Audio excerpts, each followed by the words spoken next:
Okay, welcome into my Vanguard portfolio update for June. In a sweltering hot UK, we're having our 1 week of summer at the moment up here in Manchester. The sun's been out for more than 3 hours.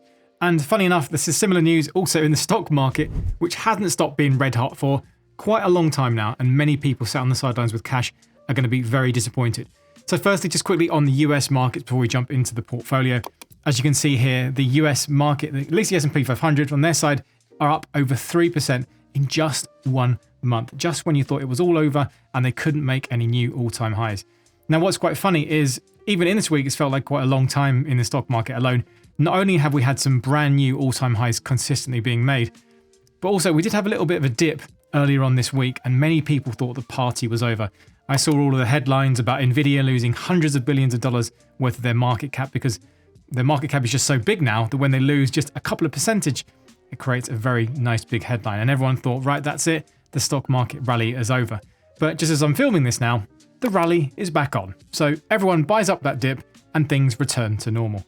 It's very crazy right now what's going on in the stock market, and it should hopefully prove to anyone watching that we literally have no idea what's going to happen next.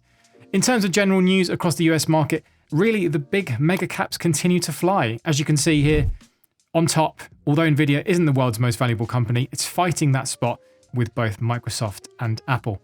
Now, Apple did have their AI event recently, and that kind of set the stock up quite high. And really, I thought Apple stock was a bit dead and a bit of a boring stock. You know, you had Berkshire Hathaway selling it, Warren Buffett kind of trimming their position.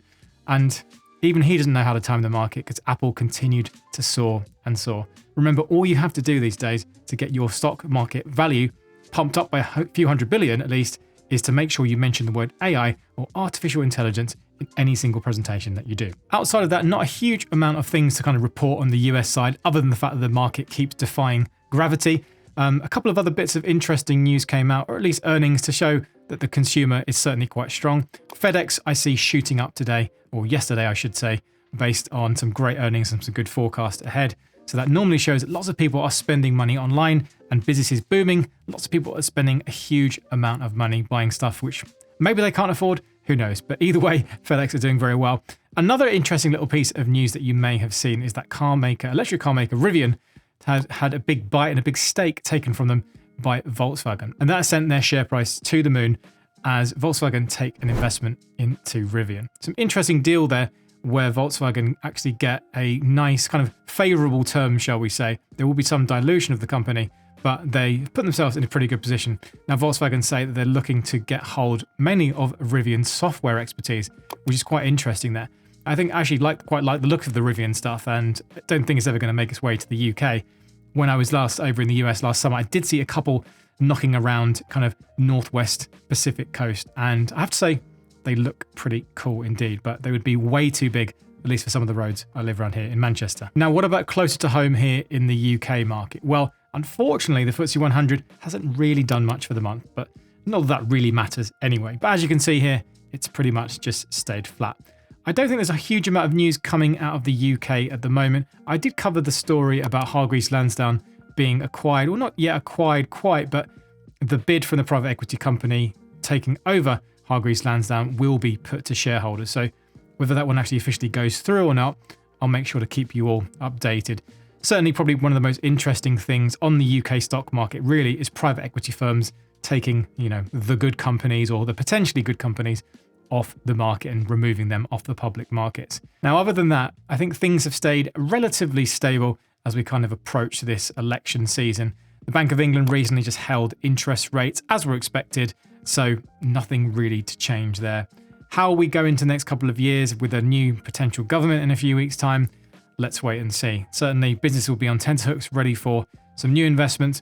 As many people will know, we absolutely are going to need lots of growth. That's going to be the key word as we head into the next few years. Otherwise, debt's going to go up and taxes potentially going up too. So investors, you better find a way to make money pretty quickly before it gets taken away. Now, here's a bit of fun, nerdy trivia for you. If you want to know roughly if this month in June is a good return or not for the stock market, here's the averages over a long period of time, at least for the S&P 500 from 1928 to 2023. As you can see, June, typically on average, which really shouldn't really mean anything at all, but on average is 0.76% as an upward move. So the fact that we're up 3% just shows at the moment how we're up, what's that, 5 or 6 times, nearly more than we should be. Does that mean the next few months have to be completely changed and go down? I have no idea, but it is quite interesting to see. And just on that, and I've covered this before in other videos, you can see how things kind of peak a little bit in the summertime, go down a bit after the summertime when people get back from their holidays and get a bit sad. And then as people look forward to the holiday break and look forward to Christmas, that's when stocks tend to rally. And stocks also tend to rally going into the new year as well, as people get a little bit excited and maybe optimistic about what the future lies ahead. Just an interesting kind of graph there. But would I base any of my decisions on my investing on this? Absolutely not. Although plenty of people probably would. Let's go straight into all of my holdings on my Vanguard portfolio. Now, as regular viewers will know, all I hold now in my Vanguard account is just my pension, so my self-invested personal pension.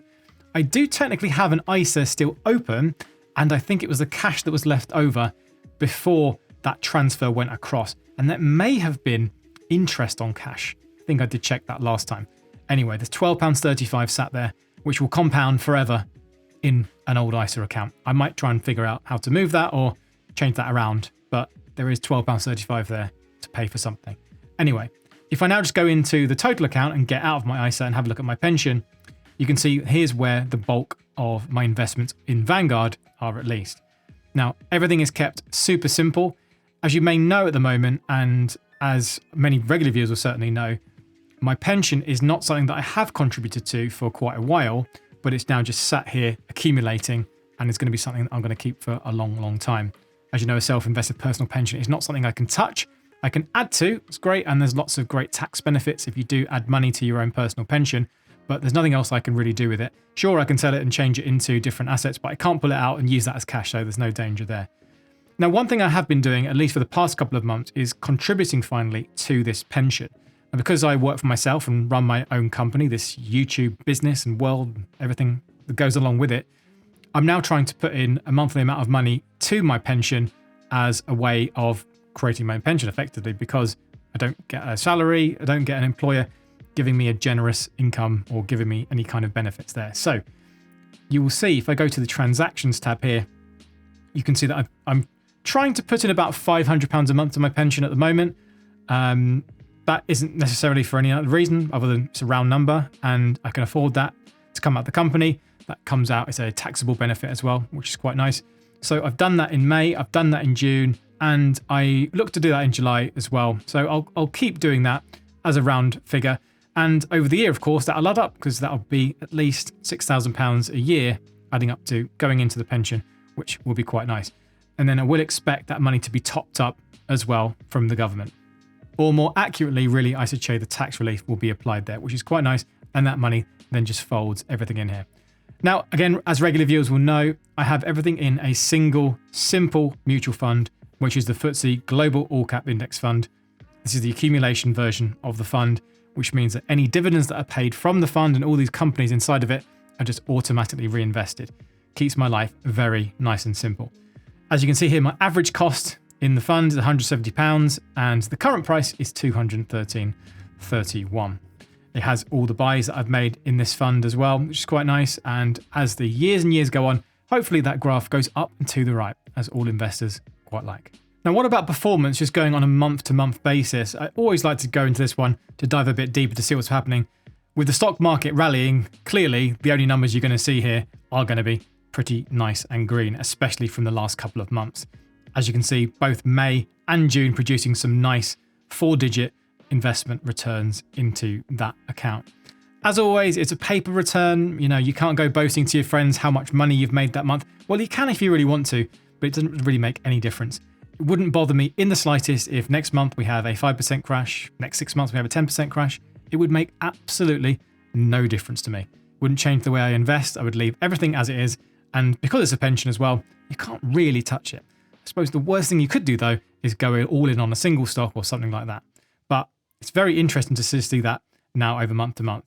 Having a look at the graph is also interesting because I remember when I moved all of the different old pensions across and did that, and there's always the worry and think, oh, should I just put everything in lump sum now or should I wait over time?